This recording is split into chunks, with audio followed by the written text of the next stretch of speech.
Hai semua, selamat datang kembali di channel Remaja Disorientasi.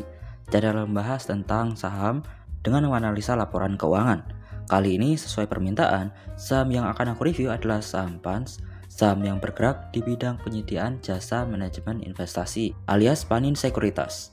Sebelum mulai, aku mau ajak kalian semua untuk klik tombol like dan subscribe agar kedepannya channel ini bisa lebih berkembang. Dan sebelum mulai, aku ingatkan kalau video ini bukan mengajak siapapun untuk membeli saham. Semua keputusan akibat membeli saham yang ada dalam video ini ditanggung pribadi masing-masing. Kita mulai dari profil perusahaan. Saham PANS secara persentase 39% dimiliki oleh masyarakat, 30% dimiliki PT Patrianusa, dan 29% dimiliki oleh saham PNBS. PT Panin Sekuritas sudah berdiri tahun 1989 dan IPO tahun 2000 di harga 550. Saham ini sudah stock split 2 kali di tahun 2002 1:2 dan 2008 1:2. Artinya saham PANS IPO dengan harga 138 dan sudah meningkat hingga saat ini 1066% menjadi 1610. Dan selama 1 tahun terakhir harganya sudah turun 22%.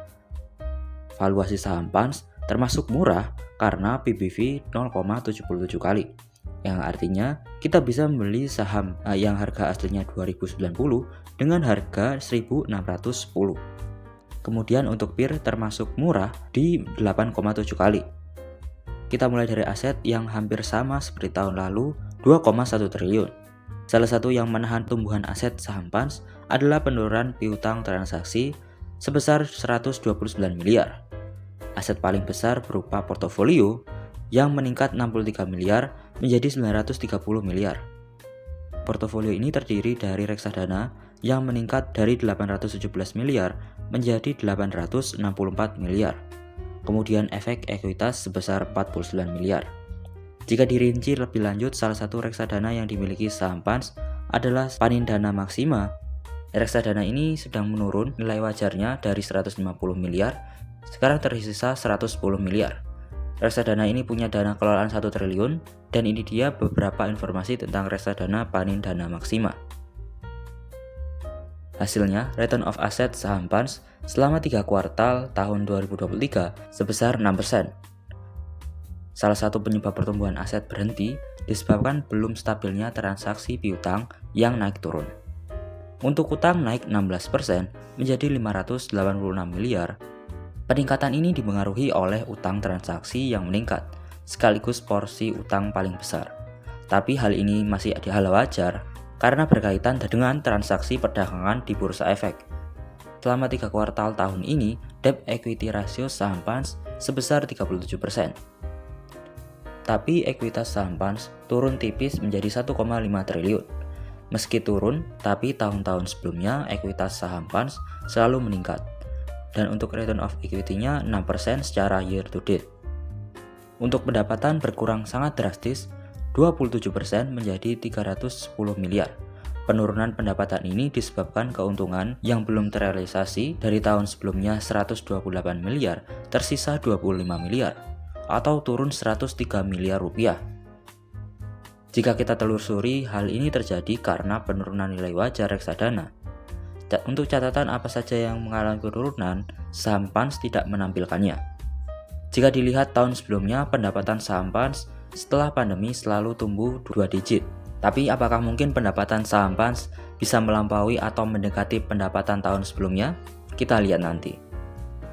Tapi ketika pendapatan turun drastis, beban usaha cuma turun 3% dari 165 miliar menjadi 159 miliar. Beban usaha paling besar disumbang oleh kepegawaian sebesar 82 miliar rupiah. Meskipun beban turun sedikit, tapi rasio BOPO semakin baik dari tahun ke tahun. Ini menandakan kalau efisiensi saham PANS semakin baik. Akibat penurunan pendapatan yang signifikan, laba bersih yang dihasilkan oleh saham PANS turun 45% dari 237 miliar menjadi 129 miliar rupiah. Penurunan laba ini juga berdampak net profit margin perusahaan yang turun lebih rendah dari 2 tahun sebelumnya. Untuk dividen cukup besar, sebesar 250 per lembar saham. dengan dividen payout ratio 116% dan dividen yield-nya selama 1 tahun terakhir 15,7%. Jadi jika per lotnya bisa dapat dividen 25.000, untuk dapat 100 juta per tahun dari dividen saham Pans, setidak-tidaknya kita perlu 4.000 lot saham Pans atau modal sekitar 644 juta rupiah. Hal ini belum termasuk pajak dan bisa saja tahun berikutnya saham Pans menurun dalam pembagian dividen mereka. Dan untuk harga wajar saham Pans menggunakan metode discounted dividend model adalah 1998. Selisih 390 poin dengan harga saat ini 1610 dan cukup dekat dengan save price 20% saat ini. Kemudian jika harga saham Pans kita bagi PBV saat ini, hasilnya adalah 2090.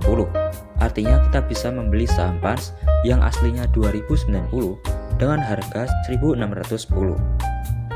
Kita masuk kesimpulannya, aset saham Pans masih belum konsisten meningkat tahun ini. Penyebabnya adalah turunnya transaksi piutang. Sementara utang Pans naik 16% yang mengakibatkan debt equity ratio meningkat. Padahal tahun-tahun sebelumnya sudah mulai turun. Tapi utang saham Pans ini masih tergolong aman karena tidak ada urgensi utang bank jangka pendek yang jatuh tempo. Dan sebagian besar utang saham Pans berbentuk utang transaksi. Untuk ekuitas tahun-tahun sebelumnya selalu meningkat. Tapi jika dibandingkan kuartal 3 tahun lalu turun tipis. Tapi masih ada kemungkinan kalau ekuitas saham Pans masih terus akan meningkat hingga tutup tahun. Untuk pendapatan turun drastis 27% yang disebabkan oleh penurunan nilai wajar. Untuk rasio efisiensi dari tahun ke tahun, saham Pans bobonya terus semakin efisien, tapi kuartal 3 tahun ini sedikit melonjak. Dampak penurunan pendapatan itu membuat laba bersih saham Pans turun 27% bila dibandingkan kuartal 3 tahun sebelumnya. Dan untuk harga saham saat ini bisa dibilang murah karena di bawah harga wajar yang sudah dihitung oleh discounted dividend model dan dekat dengan save price 20%. Saat ini saham Pans cukup undervalue apalagi PBV-nya 0,77 kali. Saham mana lagi yang sedang undervalue tapi dividen yield-nya hampir 16%. Biasanya saham dividen yield-nya tinggi itu PBV-nya minimal di atas 1,5 kali. Cukup itu saja pembahasan mengenai saham Pans. Saya ingatkan kalau pembahasan video ini tidak mengajak siapapun untuk membeli saham ataupun menjualnya. Segala bentuk keputusan investasi ditanggung oleh pribadi masing-masing. Dan juga saya ingatkan kalau saat ini suku bunga sedang tinggi-tingginya, yang artinya return on investasi yang beresiko seperti saham, kripto sedang turun-turunnya. Jadi siap-siap uang cash yang jumbo supaya bisa serok di harga bawah. Itu saja yang bisa saya sampaikan mengenai saham Pans. Terima kasih sudah menonton dan sampai jumpa di video selanjutnya.